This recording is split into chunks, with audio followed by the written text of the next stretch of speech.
Capítulo 1. El que prefirió morir antes de entregarse. Bienvenidos. Este podcast habla de presidentes, pero no del modo en que los libros del colegio hablan de presidentes. Acá vamos a mirar el cielo, vamos a preguntarle a los planetas y vamos a intentar entender por qué ciertos seres humanos llegaron al poder en Chile y qué hicieron con él una vez que lo tuvieron. Porque el poder, como alguna vez dijo alguien muy sabio, viola la ley de Dios. Y nuestros presidentes son la prueba. Empecemos por el más dramático de todos, el que nació en una hacienda. Estudió para cura, construyó medio Chile y cuando le dijeron que tenía que irse, eligió morir antes de entregar las llaves. Su nombre, José Manuel Balmaceda Fernández. El cielo cuando nació. 19 de julio de 1840, hacienda de Bucalemu, en lo que hoy es la región de O'Higgins. Entre cerros y viñas al sur de Santiago nace un niño. El sol ese día está en Cáncer. Los últimos grados de Cáncer, casi rozando Leo, pero no, se queda en Cáncer. Y eso importa. Cáncer es el signo de la madre, del hogar, de la patria. Esa palabra tan cargada, tan Cáncer, es el signo del que cuida, del que construye un nido y lo defiende con uñas y dientes, del que ama profundamente y del que no suelta lo que ama aunque ya sea hora de soltarlo. Saturno ese año transitó hacia Capricornio. En los primeros meses de vida del recién nacido Balmaceda, el planeta del deber ya habitaba el signo opuesto a su sol. Una oposición que se instaló temprano y duró toda la vida. El deber versus el sentimiento, la norma versus la emoción, la institucionalidad versus la convicción de que yo sé lo que es bueno para todos. Y Neptuno transitaba Acuario, el sueño de una sociedad distinta, más moderna, más soberana. Balmaceda iba a cargar ese sueño toda la vida, pero antes de ser presidente, estuvo a punto de ser otra cosa completamente diferente. El seminarista. Este detalle casi nadie lo cuenta y es el más importante de toda su historia. José Manuel Balmaceda entró al Seminario Conciliar de Santiago. Iba a ordenarse sacerdote. Tenía la oratoria, tenía la fe, tenía la vocación de servir algo más grande que él mismo. Y en algún momento se fue del seminario, sin ordenarse. Se fue. ¿Qué pasa con ese fuego cuando no encuentra el cauce religioso? No desaparece, se transforma, y en Balmaceda se transformó en algo muy específico y muy peligroso, la política vivida como misión sagrada. Cuando un cáncer siente que su proyecto es la voluntad de Dios hecha programa de gobierno, ahí empieza el drama, porque ya no está gestionando un país, está protegiendo algo sagrado, y lo sagrado no se negocia. Mi vida pública ha concluido. Debo por lo mismo a mis amigos y a mis conciudadanos la palabra íntima de mi experiencia y de mi convencimiento político. Mientras subsista en Chile el gobierno parlamentario en el modo y forma en que se ha querido, no habrá libertad electoral, ni organización seria y constante en los partidos, ni paz entre los círculos del Congreso. Eso lo escribió asilado en la embajada de Argentina, sabiendo que afuera lo querían muerto o preso. Y lo que escribió no fue una queja, fue un análisis, lúcido, ordenado, político hasta el final. Eso también es cáncer, la emoción que se disfraza de argumento. Chile y el mundo en 1891. El contexto.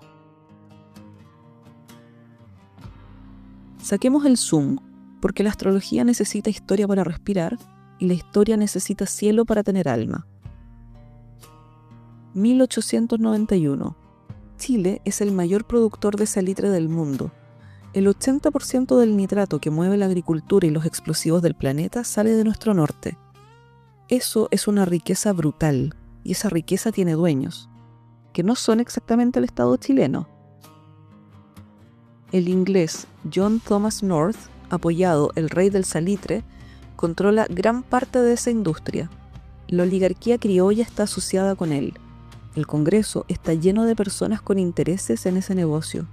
Y Balmaceda quiere meter al Estado en la economía, Quiere que Chile sea dueño de lo que produce. Neptuno en Géminis durante esos años, riqueza enorme, contratos borrosos, acuerdos que parecen claros, pero tienen letra chica en inglés. A nivel mundial, 1891 es también el año en que el Papa León XIII publica la Rerum Novarum, la primera encíclica social de la historia que le pregunta al mundo capitalista qué va a hacer con los obreros que se mueren en las minas y las fábricas. Balmaceda era en cierto sentido un adelantado.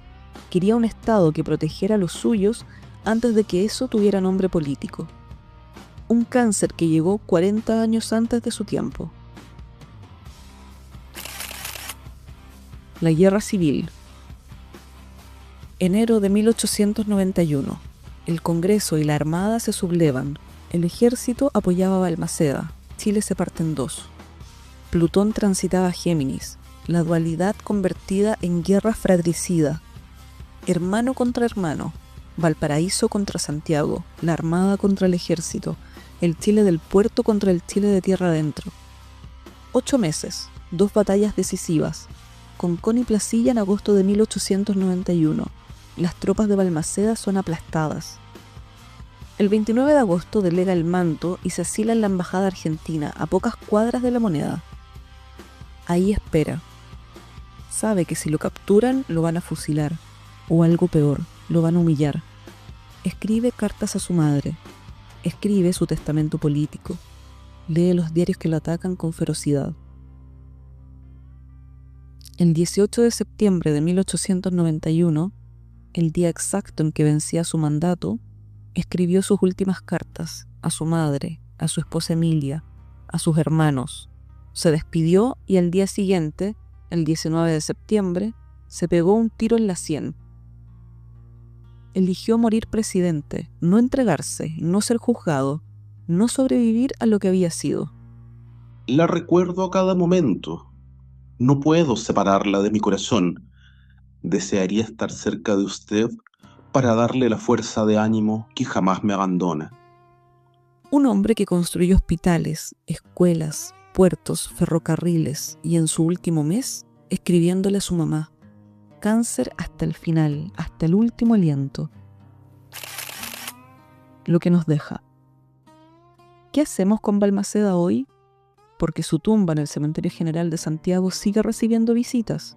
Los estudiantes le llevan papelitos, le piden que los ayude a pasar la prueba, a conquistar a alguien, a que les salga bien el año. El pueblo lo canonizó sin pedir permiso a nadie. El que no pudo ser cura, terminó siendo santo.